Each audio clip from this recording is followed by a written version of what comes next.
બોટાદ સાહિત્ય સભા બોટાદકરના નામથી ચાલતી હોય, મેઘાણી અને બોટાદકરને વારંવાર યાદ કરીને આ રીતે જ્યારે એમની ભાવવંદના થતી હોય, એવા આ સાહિત્ય તીર્થની અંદર આજે અહીંયા મંચ ઉપર બિરાજમાન આદરણીય દાદલ સાહેબ, આદરણીય ભટ્ટ દાદા અને સામે જે બધા બેઠા છે એ તમામ સાહિત્યકારો, સાહિત્ય પ્રેમી ભાઈઓ તથા બહેનો,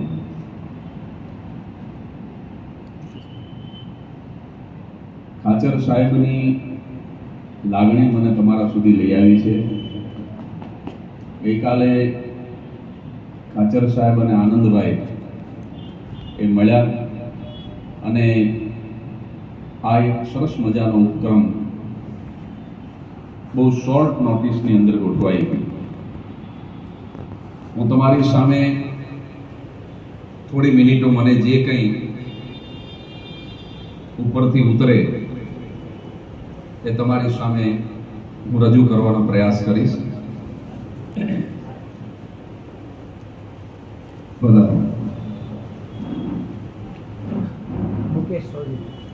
મુકેશભાઈ સોની,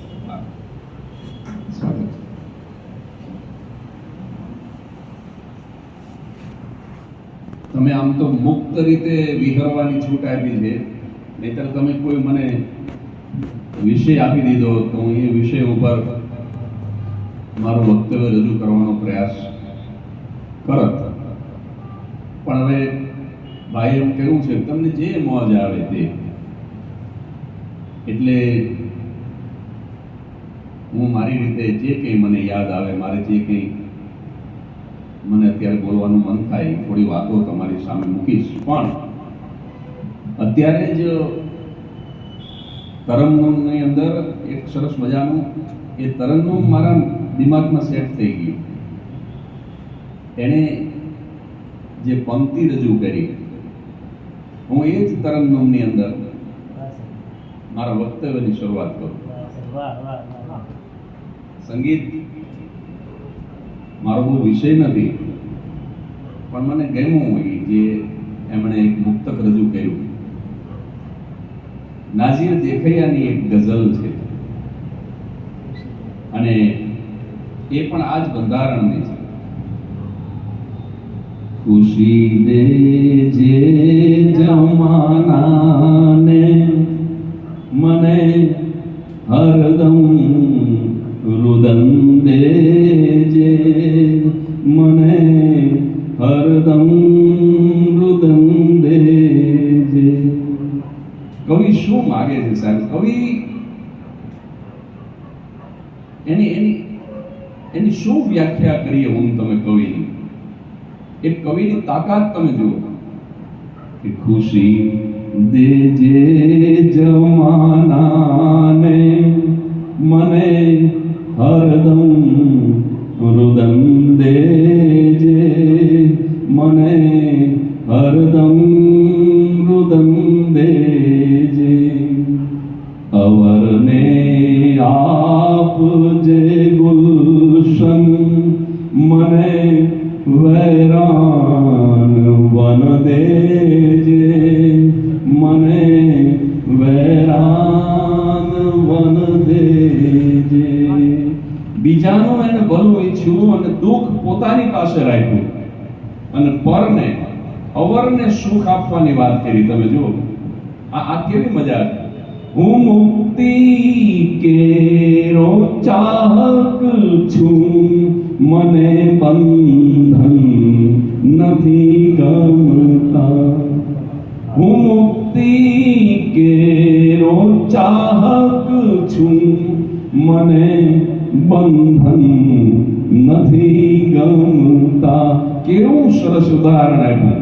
અને એટલા માટે કમળ પીડાય તે પહેલા ભ્રમરને ઉડિયન દેજે, ભ્રમરને ઉડિયન દેજે, ખુશી દેજે જમાનાને, મને હરદમ રુદન દેજે, મને હરદમ રુદન દેજે. આખી ગઝલ ખૂબ જાણીતી છે અને બધી જ પંક્તિઓ એની અદ્ભુત છે, પણ આ બે પંક્તિ મને વધારે ગમે છે એટલે તમારી સામે રજૂ કરીને મારા વક્તવ્યના શ્રી ગણેશ કહ્યા. ખુદાએ આટલી તુજને વિનંતી છે આ નાજીરની, રહે જેનાથી અણનમ શીશ, મને એવું નમન દેજે. વિનંતી તો હું તને કરું છું, નાજીર એમ કહે છે, પણ ખુદાયા એટલી તુજને વિનંતી છે આ નાજીરની કે હું નમું પણ ખરો અને છતાંય મારું શીશ અણનમ રહે જેનાથી અણનમ શીશ, મને એવું નમન દેજે. જમાનાના બધા પુણ્યો જમાનાને મુબારક હો, જમાનાના બધા પુણ્યો જમાનાને મુબારક હો, હું પરખું પાપને મારા મને એવા નયન દેજે. અદ્ભુત થયું. જો કે નાજીર દેખાયા, અત્યારે નાજીર વિશે બોલવું એવો કોઈ ઉપક્રમ નહોતો, પણ આ તો જો તમે ગાયું ન હોત તો આ કઈ યાદ આવ્યું ન હોત. કારણ કે હું હવે તો કાર્યક્રમોની અંદર બને ત્યાં સુધી કાંઈ વિચારીને જતો નથી, કાંઈ લખીને જતો નથી. મારી કેરિયરની શરૂઆત હતી 93માં. બાળ કલાકાર તરીકે નાટકની અંદર પાત્ર કરતો, એટલે રંગભૂમિ સાથેનો નાતો 45 વર્ષનો, પણ એ નાટકની આખી દુનિયા હતી. નાટકો લખતો, નાટકો ભજવતો, અને પછી થયું એવું કે મારી સાથે જે નાટકો કરતા હતા એ મિત્રોને બધાને કેવળ જ્ઞાન થયું કે આમાં દી નહીં બોલે. એટલી બધા મિત્રો નોકરી ધંધાર્થે બહારગામ જતા રહ્યા, હું હાવ એકલો પડી ગયો. અને મને ઉજાગરાની ટેવ, રોજ રાત્રે મોડો આવું, પણ પછી આ નાટકની પ્રવૃત્તિ પડી ભાંગીને હું વહેલો ઘરે આવીને હુઈ જવા માંડ્યો. એમાં બાપાને ચિંતા થઈ કે આ છોકરો વહેલો કેમ આવવા માંડ્યો. અને પછી પડખા ફેરવું, કારણ કે મારે કોઈ પણ રીતે વ્યક્ત થવું હતું. મારે પુરસ્કારની કોઈ અપેક્ષા નહોતી. હું શાહબુદ્દીન રાઠોડ સાહેબ પાસે ગયો. આજે એક જાતનો અજંપો હતો ને, એ અજંપો દૂર કરવા માટે પછી થોડા મહિનાઓ પછી શાહબુદ્દીન રાઠોડ સાહેબ અમારા થાનગઢની એકમાત્ર હાઈસ્કૂલના પ્રિન્સિપાલ, એમની ઓફિસમાં એમની પાસે ગયો ને ત્યારે મેં એમ કીધું હતું કે સાહેબ, મને કોઈ પણ ભોગે વ્યક્ત થવું છે, મને તમારી સાથે લઈ જાઓ. તમારે વિશ્રામ લેવો હોય 2 રાઉન્ડની વચ્ચે, ત્યારે મને 5-10 મિનિટ બોલવા દેજો. મને આવવા જવાનો પ્રવાસ ખર્ચ પણ ન આપતા. પુરસ્કાર તો દૂરની વાત છે. આવી રીતે મેં વિનંતી કરેલી કે મને થોડું બોલવા દો બસ. એટલે આ રીતે શરૂ કરેલી યાત્રા પછી તો પ્રસિદ્ધિ પણ ખૂબ મળી, પુરસ્કાર પણ ખૂબ મળ્યો, પરદેશના પ્રવાસો પણ ખૂબ આવ્યા, અને એ એટલા બધા આવ્યા ઈશ્વરની કૃપાથી કે તૃપ્તિનો અહેસાસ થયો. અને પછી 45 વર્ષ પૂરા કર્યા. એ જન્મ દિવસે અમેરિકામાં તો ત્યારે મેં જાહેરાત કરેલી કે હવે પછીના 5 વર્ષ 50 પૂરા ન થાય ત્યાં સુધી હું જે કંઈ કાર્યક્રમો કરીશ એ મારા પરિવાર માટે, મારા મા બાપ, મારી પત્ની, મારા પુત્ર માટે, પણ જેવા 50 પૂરા થાય પછી જીવું ત્યાં સુધી બોલીશ એ કેવળ અને કેવળ સમાજ માટે. એટલે આ બધી મારી જો જીવનની વાતો હું તમારી સામે ખોલું ને બહુ આમ ઉદારતાથી, તો ચોક્કસ એવું સમજાય છે મને, અને તમને પણ લાગશે કે આ બધું છે ને કંઈક પરમ તત્વએ ગોઠવેલું હોય ને એવું લાગે. આમ બહુ મોટો કોઈ કઠપુતલીનો કલાકાર હોય, બેફામ યાદ આવે કે જગત એક રંગભૂમિ છે અને રંગોની મિલાવટ છે. World is a beautiful stage, શેક્સપિયરનું જે વાક્ય છે એને આપણો ગુજરાતી શાયર, તમે જુઓ આ કવિતામાં શેક્સપિયરને જઈને મળે છે.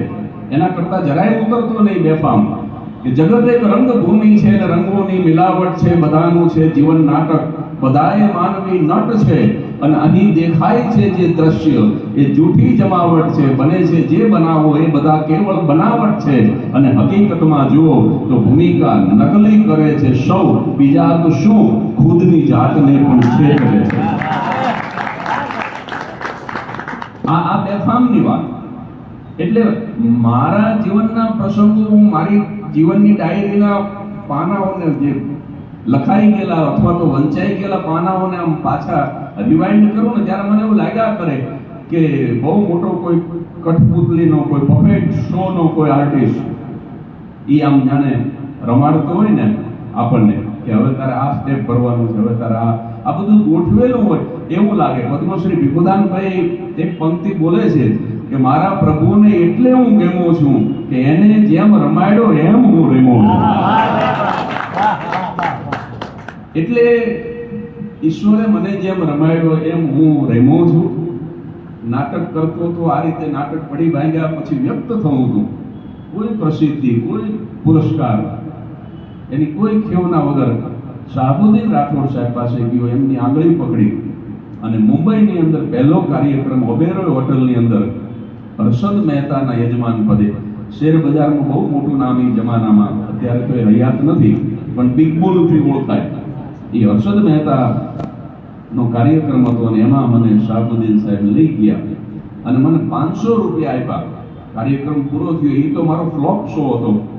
હું અસ્મિતા પર્વમાં પણ બોલ્યો છું કે સુપર ફ્લોપ શો, પરસેવો વળી ગયો એસી હોલમાં, હું કાંઈ બોલી ન શક્યો અને નિષ્ફળતા એના ટૂંકમાં. છતાં મને 500 રૂપિયા શાહબુદ્દીન સાહેબે આપ્યા. મેં કીધું સાહેબ આપણે એવી વાત થઈ છે કે મારે તો ભાડું નથી લેવાનું, આ તમે 500 રૂપિયા આપ્યા. એટલે મને એમ કીધું કે હું ખાલી તને ભાડું જ આપું, પણ થાનથી મુંબઈનું એ વખતે રિઝર્વેશન કરાવો ને તો ભાડું 120 રૂપિયા હતું.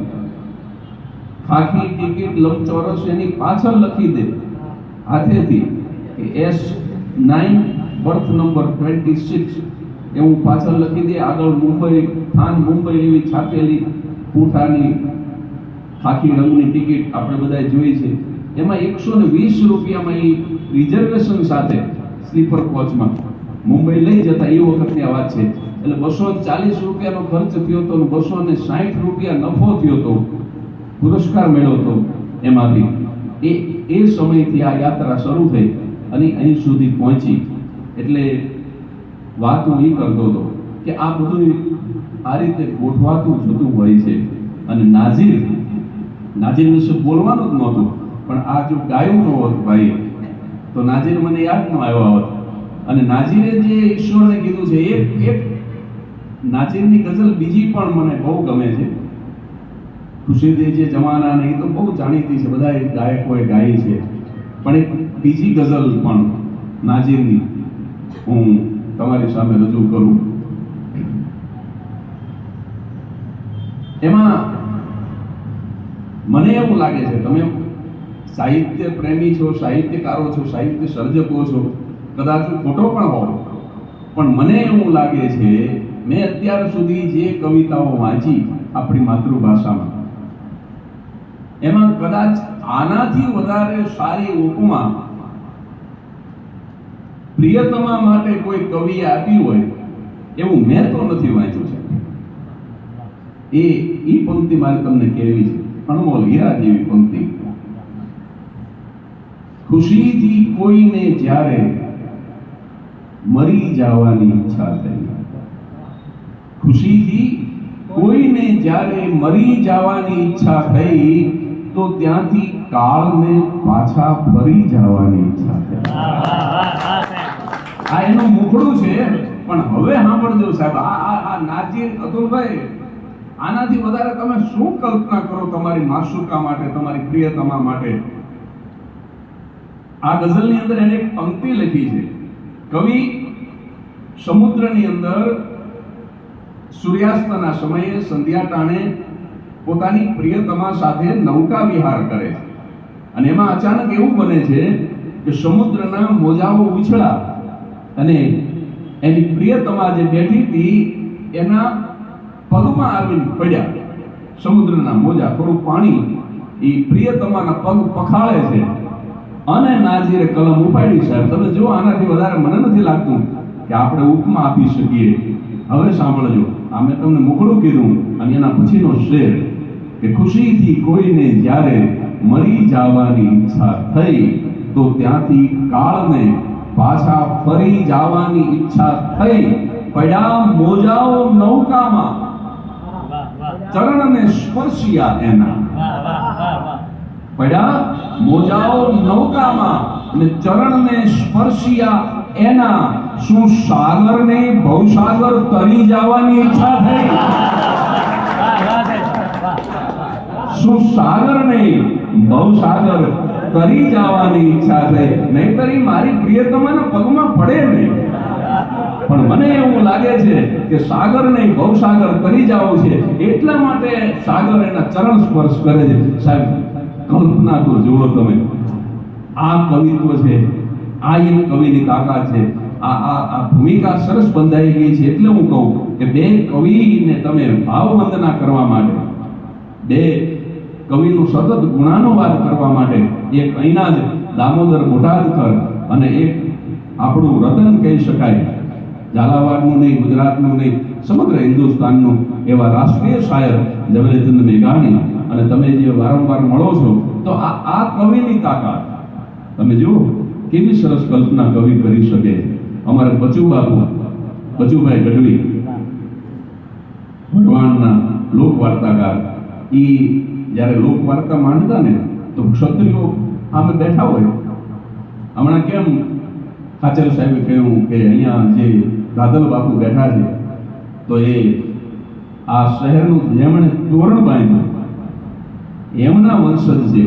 એટલે આપણને કેટલું બધું ગૌરવ થાય કે એવી એક મહાન વ્યક્તિ, એમના વંશજ, એની બાજુમાં આપણે બેઠા છીએ. આપણને ગૌરવ થાય, રોમાંચ થાય આપણને.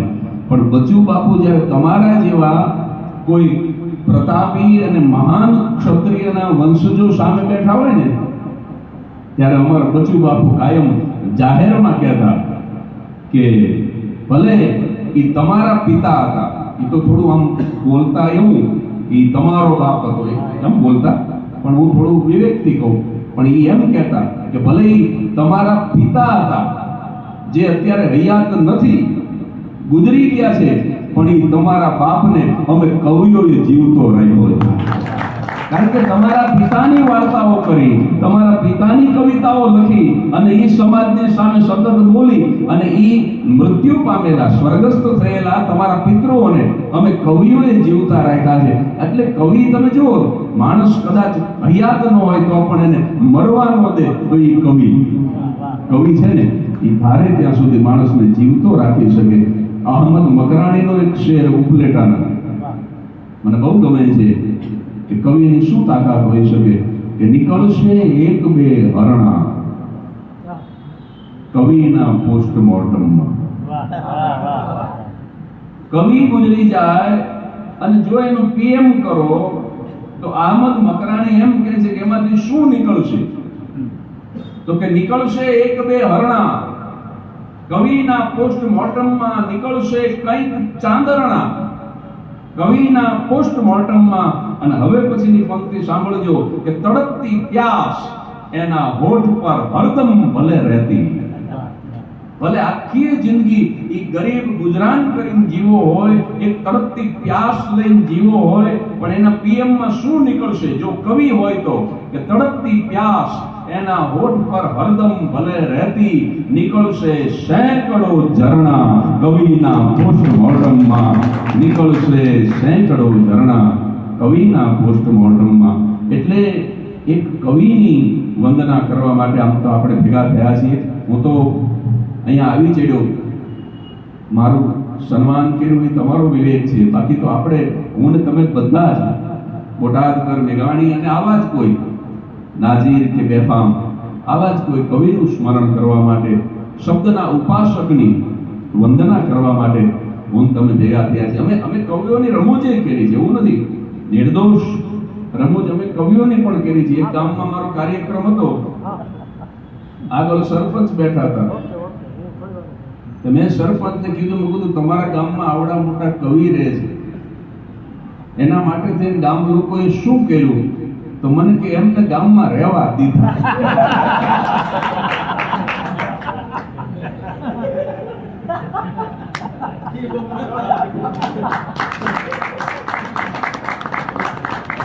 એટલે આ સરપંચે કેટલું સહન કર્યું. એટલે અમે અમે આવી નિર્દોષ, દાદલ સાહેબે કીધું ને કે એમનું હાસ્ય છે પણ એ નિર્દોષ અને નિર્દંશ છે. અને ખરેખર મારા ગુરુ પદ્મશ્રી શાહબુદ્દીન રાઠોડ સાહેબ પાસેથી એક જ વાક્યમાં મને ગુરુ મંત્ર મળ્યો છે. આમ તો ગુરુ મંત્ર આપે ને ત્યારે કાન ફૂંકે, શિષ્યના કાનમાં મંત્ર બોલે, એ જાહેર ન કરવાનો, ગોપનીય હોય. પણ મને જે ગુરુ મંત્ર મળ્યો છે એ હું રોજ રાત્રે જાહેરમાં બોલ્યા કરું છું. અને બહુ મજાનો મંત્ર છે. ગમે તે માણસ અપનાવી લે તેને કામમાં આવે એવો મંત્ર છે. ખાસ કરીને જે પરફોર્મર, જે સ્ટેજ ઉપર કામ કરે એને બહુ કામમાં આવે એવો મંત્ર મારા ગુરુએ મને એક જ વાક્યમાં આપ્યો હતો. પદ્મશ્રી શાહબુદ્દીન રાઠોડ સાહેબે શું મંત્ર હતો કે સ્ટેજ ઉપરથી નીચે ઉતરી જજે પણ ક્યારેય તારી કક્ષાથી નીચે ન ઉતરજો. સ્ટેજ ઉપરથી નીચે ઉતરી જવાનું સાહેબ, પણ કક્ષાથી નીચે નહીં ઉતરવાનું. મારા ગુરુ ઉપર ગાંધીજીનો બહુ પ્રભાવ, રાષ્ટ્રપિતા મહાત્મા ગાંધીજીનો. મહાત્મા ગાંધીજી એક જગ્યાએ એમ લખ્યું છે કે મારામાં જો હાસ્ય વૃત્તિ ન હોત તો મેં આપઘાત કરી લીધો હોત. રાષ્ટ્રપિતા મહાત્મા ગાંધી એમ કહે છે કે જો મારામાં સેન્સ ઓફ હ્યુમર ન હોત, જો હું હળવા મિજાજનો ન હોત, મને જો જોક્સ ન ગમતા હોત તો મેં આપઘાત કરી લીધો હોત. એટલે તમે ટૂચકાઓ સાંભળતા હોય, કોઈને કહેતા હોય, અથવા તો તમને ટૂચકા સાંભળવા ગમતા હોય, અથવા તો તમે હળવાશથી મિત્રોની સાથે રહી શકતા હોય, તો મને એવું લાગે છે કે કોઈ દિવસ તમને આપઘાત ન કરવા દે એવો સદગુણ છે, જો તમને હાસ્ય ગમતું હોય. આ ગાંધીજી જેવા ગાંધીજીએ એમ કીધું છે કે જો મારામાં હાસ્ય વૃત્તિ ન હોત. અને બીજું એક વાક્ય પણ ગાંધીજીનું કહી દઉં તમને કે ગંભીરતા વગરનું હાસ્ય અને હાસ્ય વગરની ગંભીરતા બંને નિરર્થક છે. એકલું જ હાસ્ય આવે, એમાં ક્યાંય ગંભીરતા ન આવે તો હાસ્ય નિરર્થક માનવું, એમ ગાંધીજીએ કીધું.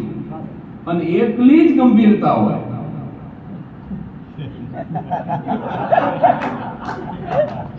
એમાં રજમાત્ર હાસ્ય ન હોય તો એ ગંભીરતાને પણ વ્યર્થ ગણવી. આવું ગાંધીજીએ કીધું.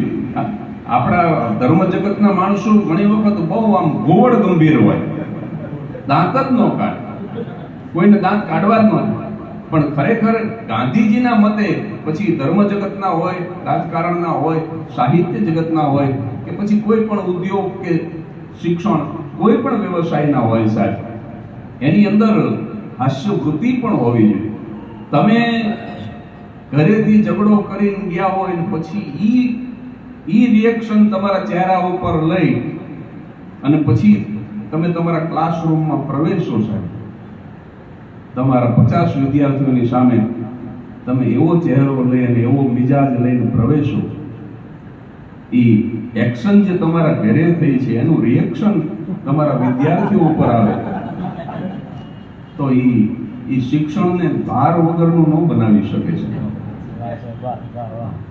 સાચા અર્થમાં જો ભાર વગરનું ભણતર, એક છોકરો ક્લાસરૂમની બહાર બેઠો તો 5-7 વર્ષનો, અને આમ સ્કૂલ પાસેથી પસાર થયો તો એ છોકરો કેટલું સાચું બોલી ગયું. મેં કીધું બેટા કેમ બહાર બેઠો છું? મને કે અંદર ભણાવે.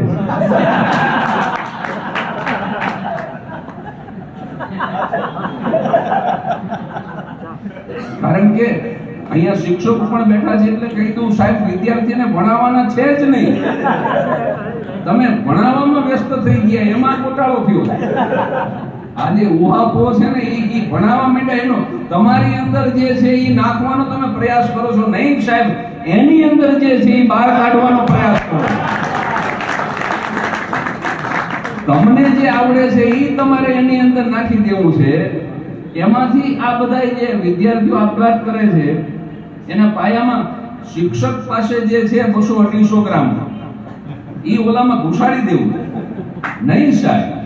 એની અંદર શું પ્રતિભા પડેલી છે, ઈ પ્રતિમા છે. એની 9 મહિના સુધી પૂજા કરવાની છે. બાળક છે ને 9 મહિના સુધી માના ગર્ભમાં રહે, એટલે 12 મહિનાનું જે વર્ષ છે ને એમાં તમે રવિવાર ને વેકેશન ને બધું બાદ કરો ને તો 9 મહિના જ બચે છે. એટલે 9 મહિના સુધી આ બહેનોને તો એક જ બાળક ઉછેરવાનું છે, પણ શિક્ષક એવી ગર્ભવતી માતા છે એને 50 બાળકો ઉછેરવાના. અને જ્યારે માં ગર્ભવતી હોય ને ત્યારે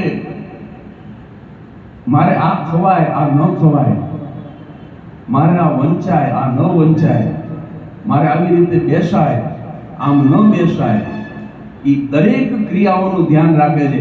એમ સાહેબ સતત શિક્ષકે પણ પોતાની દરેક ક્રિયાઓનું ધ્યાન રાખવાનું છે કે મારાથી આ ન થાય સાહેબ, મારાથી 4 રસ્તાના ચોકમાં ઊભા રહીને પાણીપુરી ન ખવાય.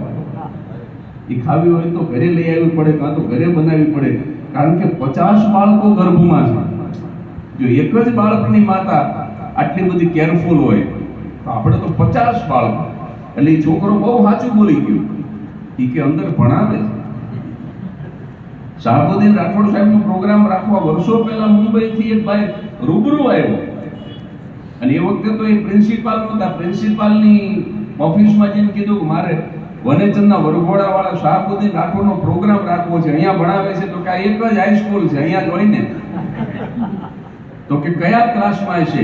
અમારી થાનની જે હાઈસ્કૂલ છે ને મોટી આમ લોબી છે અને 15-20 ઓરડાઓ, આમ સીધું હાલ્યું જ જવાનું તમારે. એટલે પ્રિન્સિપાલે પેલા ભાઈને કીધું હતું કે આ લોબી છે ને એમાં તમે આમ સીધા ચાલ્યા જાઓ, જે ક્લાસરૂમમાંથી વિદ્યાર્થીઓના ખડખડાટ હસવાનો અવાજ આવતો હોય માનજો ત્યાં શાહબુદ્દીન રાઠોડ પીરિયડ લે છે. એટલે આ વાત તો ગાંધીજીની વાતમાંથી આ વાત મને યાદ આવી. પણ જીવનની અંદર હળવાશ બારોબાર હોવી જોઈએ. પણ જે દાદલ સાહેબે વાત કરી કે ગંભીરતા સાથેનું હાસ્ય અને હાસ્ય સાથેની ગંભીરતા, મારા પ્રકાશકને ત્યાં હું બેઠો હતો, પ્રવીણ પ્રકાશન, તો એમાં એક કાવ્ય સંગ્રહ મારા હાથમાં આવી ગયો. પાના ફેરવતો તો એમાં કિંમત વાંચી 40 રૂપિયા અને 10 પૈસા.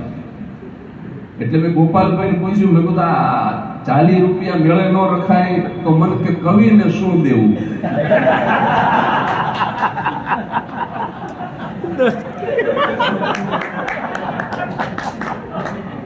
એટલે 40 રૂપિયા ગોપાલભાઈના હતા, 10 કવિનો હતો.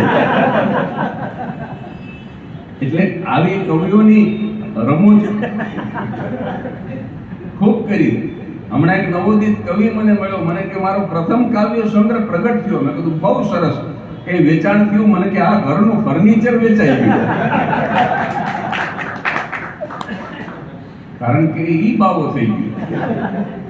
એટલે આ બધી કવિઓની રમૂજ કરીએ છીએ, પણ સાથે સાથે આ વાતને બરાબર સમજીને કરીએ છીએ કે बानी के प्रभाव से लेखनी के पराक्रम से, बानी के प्रभाव से लेखनी के पराक्रम से सदियों के सोए हुए भाव को जगाते हैं, जिंदा करते हैं जान मुर्दा दिलों में डाल, जब हम काव्य सुधा धारा बरसाते हैं और नूतन हजार रसिकों के बीच बांध के क्षमा अनोखी छवि छाते हैं, और जहां शशि नहीं जाते, जहां तारे नहीं जाते, जहां रवि नहीं जाते, वहां कवि हम जाते.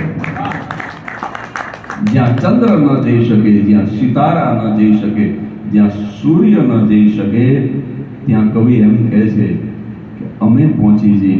આ એક કવિની તાકાત. તમારા પ્રતાપી પિતૃઓ ભલે અત્યારે સ્વર્ગમાં હોય પણ એને યાદ રાખવાની તાકાત એ પણ કવિની તાકાત. અને અહમદ મકરાણી કહ્યું એમ, ગરીબ ગુજરાન કરીને જીવો હોય, એક પ્યાસ એક તરસ લઈને જીવો હોય, પણ સેંકડો ઝરણા એના પોસ્ટમોર્ટમમાં નીકળી શકે એવી એક કવિની તાકાત. એટલે કવિ એક બહુ જુદી ભૂમિકા ઉપર હોય છે, કહેવાનો મારો અર્થ. અને એવા મહાન કવિઓની વંદના કરવા માટે જ્યારે તમે અવારનવાર આ બોટાદકર સાહિત્ય સભામાં બધા જ ભેગા થતા હોય ત્યારે અહીંયા મને જે કંઈ યાદ આવ્યું એ આ 30 મિનિટના સમયમાં હું બોલ્યો છું. વિશેષ કશું મને એવું લાગતું નથી કે મારે હવે કંઈ કહેવું જોઈએ, પણ છતાંય 5-10 મિનિટ હું તમારા વચ્ચે ઊભો રહું એટલા માટે કે તમે કાંઈ પૂછવા માંગતા હોય અથવા તો તમે કાંઈ સાંભળવા માંગતા હોય. અત્યારે તો જે કંઈ કવિ વિશે મને યાદ આવ્યું એ મેં તમારી સામે રજૂ કર્યું. એક તો એવી રમૂજ મેં કરેલી, હું કવિને ખોટું લાગી જાય પણ હવે મેં કરી છે એટલે કહી દઉં. કેસેટમાં છે હવે તો કે પાછું લેવાય નહીં. એક બેનપણીને એની બીજી બેનપણીએ કીધું કે મેં એવું સાંભળ્યું છે કે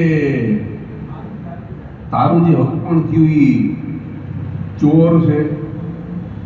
એક આવી રમૂજી મારાથી થઈ ગઈ છે, કેસેટમાં છે એટલે હવે તો પાછી ખેંચાય નહીં. અને સાવ એવું નથી, ઉદારતાથી કવિઓ લે તો મજા પડે એવી છે કે તારું હકપણ થયું ને લગ્ન જે બાકી છે એ મૂર્તિઓ ચોર છે એવું સાંભળ્યું છે. બેનપણી કે એ વાત સાચી છે? તો કે હાવ સાચી. તને ખબર હતી? હા મને ખબર હતી. કે તોય તે હકપણ કર્યું? કે હા. કે એનું શું કારણ? તો કે મારી ઉંમર 32 વર્ષની થઈ ગઈ હતી, 16 માંથી ડબલ 16 થઈ ગયેલી. મારી ઉંમર 32 વર્ષની થઈ ગઈ હતી, મારે સગપણ કરવું જરૂરી હતું અને મારી પાસે વિકલ્પમાં ઓપ્શનમાં 2 જ મૂર્તિઓ હતા, એમાં એક આ હતો અને બીજો કવિ હતો. અને પછી એને જે જવાબ આપ્યો એ જવાબ પણ મજાનો અને એ પાછો પ્રેક્ટિકલ છે. એ કે કેમ કવિને પસંદ ન કર્યો ને આને પસંદ કર્યો? તો કે હું કવિને એમ કહું ને કે તેલનો ડબ્બો ફૂટ્યો છે એટલી તરત જ કાગળ ને પેન કાઢીને તેલની કવિતા લખે કે તેલ રે ખૂટ્યું સજની સોરે કરું, દિવેલ રે ખૂટ્યું સજની સોરે કરું. એ અભાગ્યો તેલની કવિતા લખે ને ઓલાને કહું ને તો ગમે એનું શટર તોડીને ડબ્બો લઈ આવે. એટલે દાંપત્ય જીવનમાં ખાલી કવિતાથી ન હાલે, તેલનો ડબ્બો જોઈએ, ઘઉંની બોરી જોઈએ, આ બધું જરૂરી છે. એટલે આવી બધી રમૂજો મેં છે ને મારી યુવાનીમાં, આમ તો અત્યારે હું યુવાન જ છું કારણ કે હજી તો 54 સુધી જ પહોંચ્યો છું, પણ એ 30-35 વર્ષનો જે પીરિયડ હોય ને સાહેબ, એ વખતે આ પ્રકારની રમૂજો પણ મેં કવિઓની કરેલી છે. પણ મેં કહ્યું એમ કે આ સભાનતા સાથે કે કવિનું ખરેખર શું મૂલ્ય હોઈ શકે અને કવિ સમાજને ખરેખર શું આપીને જતો હોય છે એ પણ ખાસ હૃદયમાં રાખી અને આ બધો આનંદ કર્યો છે જીવનમાં. હવે બરાબર 30 મિનિટ અહીંયા પૂરી થાય છે. 5-10 મિનિટ હું ઊભો રહું કે કોઈને કાંઈ પૂછવું હોય અથવા કોઈને કાંઈ સાંભળવું હોય તો તમને છૂટ. કાલે અમને બોટાદકરની આમ તો જનની એક જ બધા જાણે છે, પણ બોટાદકરની બીજી ઘણી અદ્ભુત કવિતાઓ છે. એમાંની એક કવિતા તમે ત્યાં, મને યાદ છે ત્યાં બેઠેલાના બધાના આંખોના ખૂણા ભીંજા થયા, તો એક કવિતાની ફરમાઈશ હું કરું કાલે. હા, બોટાદકર અદ્ભુત કવિ આપણી માતૃભાષાના. અને મેં કાલે વાત કરી હતી કે કવિ બોટાદકર એમ શબ્દ કાને પડે તો કોઈ પણ વ્યક્તિને મીઠા મધુ અને મીઠા મેહુલા રે લોલ અને એથી મીઠી છે મારી માતજુ, વર્ષે ઘડી વ્યોમ વાદળી રે લોલ પણ મારી માડીનો નેહ બારે માસજો, જનનીની જોડ સખી નહીં જડે રે લોલ. એ કવિતા જ યાદ આવે સૌથી પહેલી. એક હું ભૂલતો ન હોઉં તો આ કવિતા પણ બોટાદકરની છે. તને સાચવે સીતા સતી. હા, એ બોટાદકરની છે જો હું ભૂલતો ન હોઉં. એની અંદર કેવી સરસ કલ્પના કરી છે. એ એક પંક્તિ કહું પછી તમારી ફરમાઈશની કવિતા કહી અને મારી વાણીને વિરામ આપું. એ કલ્પના જુઓ તમે બોટાદકરની કે માના ખોળા સમૂહ આંગણું તે મૂકું. કલ્પના જો આ આંગણું જે ઘરનું છે એ માના ખોળા જેવું છે. અને બાપના મનની કલ્પના જુઓ તમે કે માના ખોળા સમૂહ આંગણું તે મૂક્યું, બાપના મન સમૂહ બારણું તે મૂક્યું. આ આંગણો એ માનો ખોળો છે અને આ ઘરનું બારણું છે ને એ તારા બાપનું મન છે, જ્યાંથી પ્રવેશે છે દરરોજ નૂતન અતિથિઓ, નૂતન વિચાર એ નૂતન અતિથિ બનીને પ્રવેશે છે. અને અહીંયા શીળી છાંય, અહીંયા ચા ટાણે ચા અને રોટલાના ટાણે રોટલા એ આ માના ખોળામાં, આ આંગણામાં મળે છે. આ કલ્પના જુઓ તમે, માના ખોળા સમૂહ આંગણું તે મૂક્યું, બાપના મન સમૂહ બારણું તે મૂક્યું. તું તો પારકા ઘરની થતી અખંડ સૌભાગ્યવતી, અને સાચવે સીતા સતી. આપણને વિચાર આવે કે સીતા જેટલી તો સાસરે જઈને કોઈ દુખી નથી થઈ. સરિતા અને સીતા આ બે એક વખત બાપનું આંગણું છોડે પછી બાપના પાદરના ઝાડવા ન જોઈ શકે એવા બે શોખ. સરિતા એક વખત નીકળી જાય પછી પાછી ન ફરી શકે, એવી જ રીતે સીતા જનકપુરી છોડીને ગઈ પછી એને એના પિયરના પાદરના ઝાડવા ન જોયા અને કેટલા દુખી થયા સતી સીતા. અને છતાંય બોટાદ કરે એમ કે છે કે તને સાચવે સીતા સતી. તારા દાંપત્ય જીવનની અંદર સીતા તને સાચવે. આવું કવિએ કેમ લખ્યું હશે સાહેબ? પણ જ્યારે વનની અંદર આદર્શની જે વાતો હતી અને ત્યારે લક્ષ્મણે એક વખત ભગવાન રામને કીધું હતું, ભગવાન રામે લક્ષ્મણને કીધું કે આદર્શ વગરનું જીવન લક્ષ્મણ વ્યર્થ છે. અને ત્યારે લક્ષ્મણે કીધું કે મોટાભાઈ ક્યારેક આદર્શમાં જીવન વ્યર્થ થઈ જાય. અને ત્યારે રામ બોલ્યા હતા કે આદર્શમાં વ્યર્થ થઈ ગયેલું જીવન બીજાના માટે આદર્શ બની જાય. એટલે સીતા ભલે સાસરે જઈને ગમે એટલા દુખી થયા હોય પણ એ આદર્શ છે સાહેબ. કોઈ પણ પરિણીત સ્ત્રી માટે, કોઈ નવવધુ માટે, નવોટા માટે અને એની રક્ષા કરી શકે તો સીતા કરી શકે. એટલે બોટાદ કરે. પાર્વતી પણ લખ્યું છે, અને સાચવે પાર્વતી અખંડ સૌભાગ્યવતી. પછી એની એક પંક્તિ જે મને શબ્દ યાદ આવે તો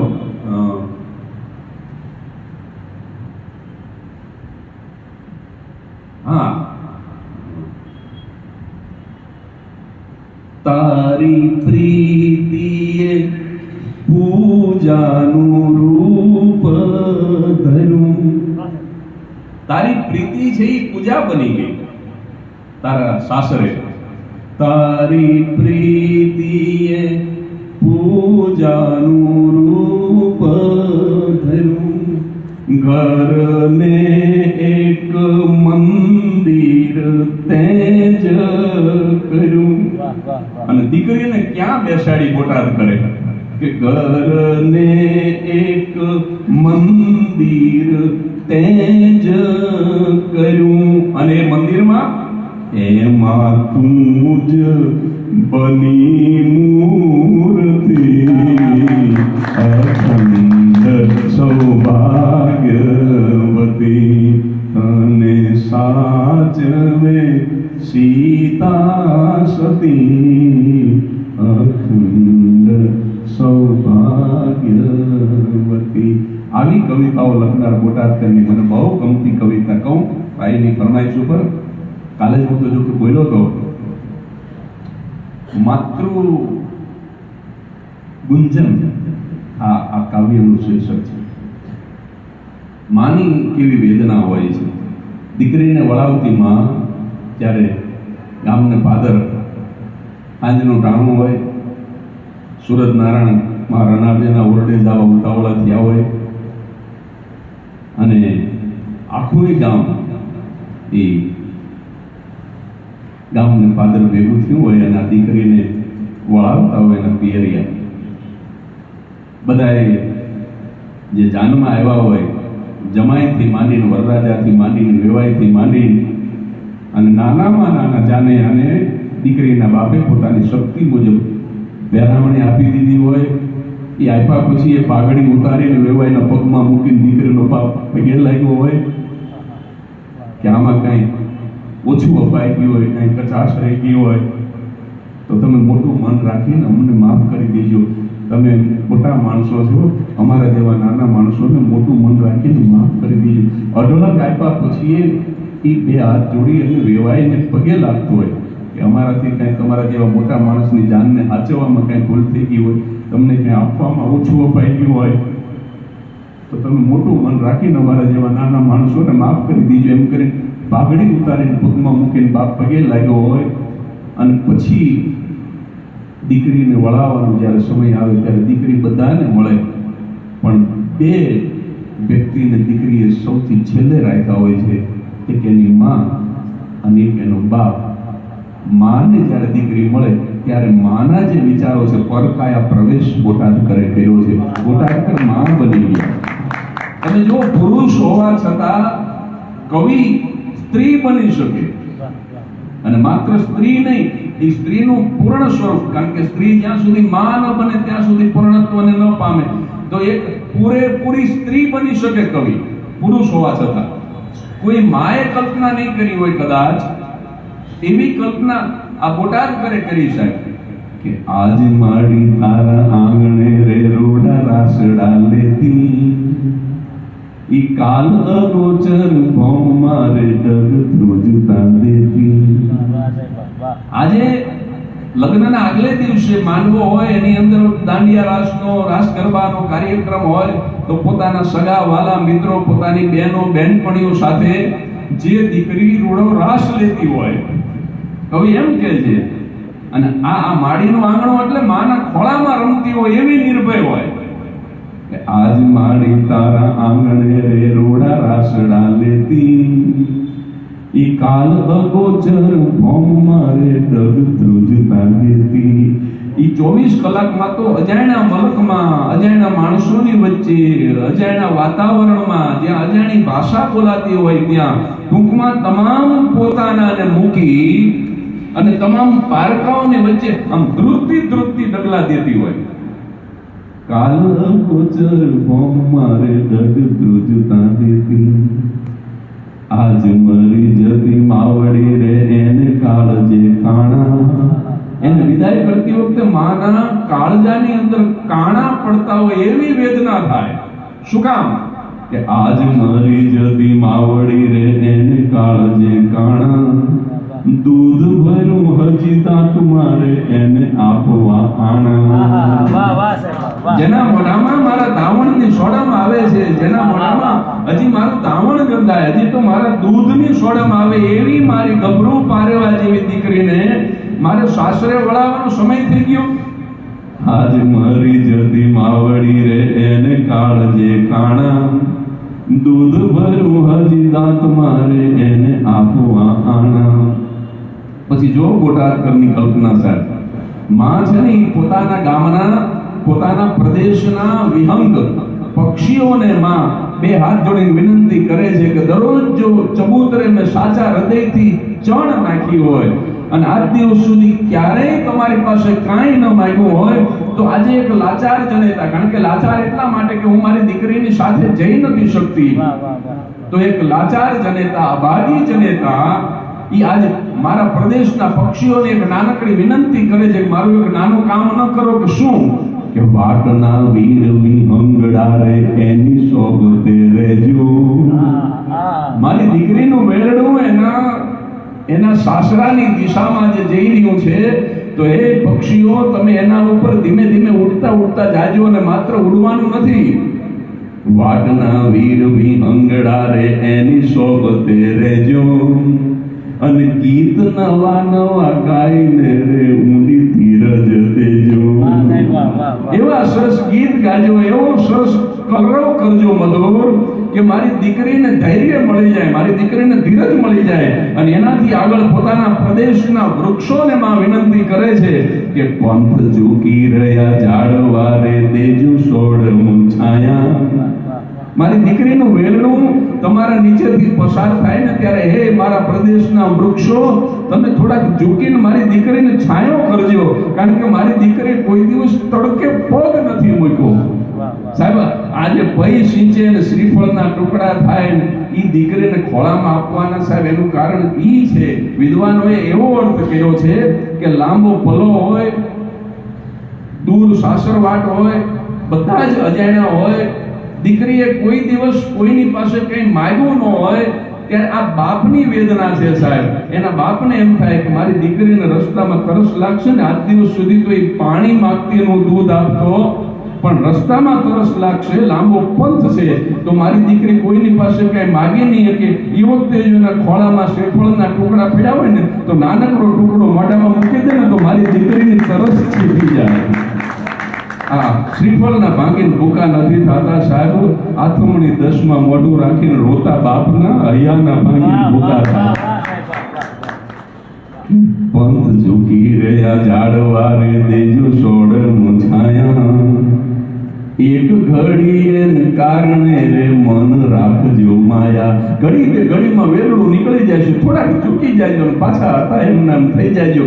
એક ઘડીએ કારણે રે મન રાખજો માયા, સાયલ સાચલ સાસરું રે એના નીર છે ઊંડા, દોડી દોડી કરે ડોગિયા રે મહી જળચર ભૂંડા. કાલે એક પંક્તિ હું ભૂલી ગયો હતો, પણ પછી મને યાદે આવી ગઈ હતી. એ પંક્તિ સાથે વાત પૂરી કરું કે લાડ ભરી મારી લાડલી રે એને મોઢડે તાળા. આ મારી દીકરી કોઈ દિવસ મૂંગી નહોતી રહેતી, એવું મીઠું બોલ્યા કરે આખો દિવસ, એના બોલવાથી જ ઘર ભર્યું ભરું લાગતું. પણ જ્યારથી એના લગ્ન લીધા છે, જ્યારથી એના કાંડે મીંડોળ બંધાઈ ગયું છે, મારી દીકરીના મોઢા ઉપર કોઈ કે જાણે તાળું મારી દીધું હોય ને, એમ હાવ મૂંગી થઈ ગઈ મારી દીકરી.